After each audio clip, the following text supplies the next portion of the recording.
Bu Risma pun menceritakan sekarang, ya suasana di dalam rapat kabinet, bahkan ketika mau rapat itu sudah diperiksa. Ada unsur-unsur ketidaknyamanan.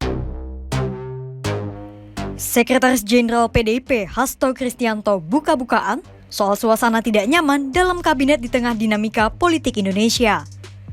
Hasto mengaku dirinya mendapatkan cerita dari Menteri Sosial Tri Risma hari ini soal suasana rapat Kabinet Indonesia Maju.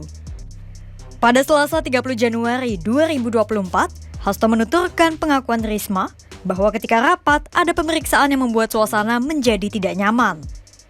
Hasto pun turut menyinggung soal pembagian bansos yang dilakukan oleh Presiden Jokowi tanpa melibatkan Risma. Hasto menduga tidak dilibatkannya Risma dalam pembagian bansos berkaitan dengan latar belakang Partai Menteri Sosial itu, yakni seorang kader PDIP. Sehingga bansos bukan kebijakan presiden. Bansos adalah kebijakan politik dari politik anggaran yang ada di DPR RI, sehingga pembagian bansos jangan dipolitisasi. Dan ini seharusnya di dalam tata pemerintahan negara yang baik menjadi ruang lingkup dari Kementerian Sosial. Dengan mengingat Ibu Risma ini sosok yang memiliki integritas tinggi, beliau tidak mau data-data bansos ini dipakai untuk kepentingan politik partisan. Apalagi untuk memperjuangkan kepentingan keluarga. Maka kemudian mengapa dengan sikap Ibu Risma yang sangat kokoh pada integritas itu, lalu Ibu Risma tidak diajak. Termasuk di dalam kebijakan Raskin. Sehingga beras untuk rakyat miskin yang dari Bulog kemudian muncul gambar pasangan 02 Prabowo Gibran. Ini penyalahgunaan politik bansos yang sangat serius, justru ini mencederai rakyat.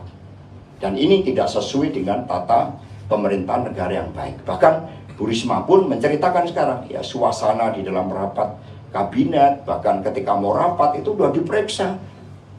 Ada unsur-unsur ketidaknyamanan. Tetapi tugas untuk rakyat bangsa dan negara harus melepaskan diri dari berbagai kenyamanan, karena untuk mengurus rakyat diperlukan integritas, diperlukan keteguhan dalam prinsip yang dilakukan oleh Bu Risma.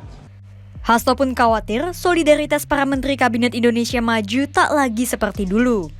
Meski demikian, Hasto mengaku hal itu tidak mempengaruhi kinerja Risma dan menyatakan mantan wali kota Surabaya itu tetap mementingkan integritas. Adapun Jokowi membagikan bansos dan BLT kepada masyarakat tanpa mengajak Risma selaku Menteri Sosial. Mantan Wakil Ketua KPK Eri Riana memandang hal itu tidak lazim dan ada nuansa politik yang kental dari pembagian bansos oleh Jokowi dan jajaran menteri pendukung paslon tertentu.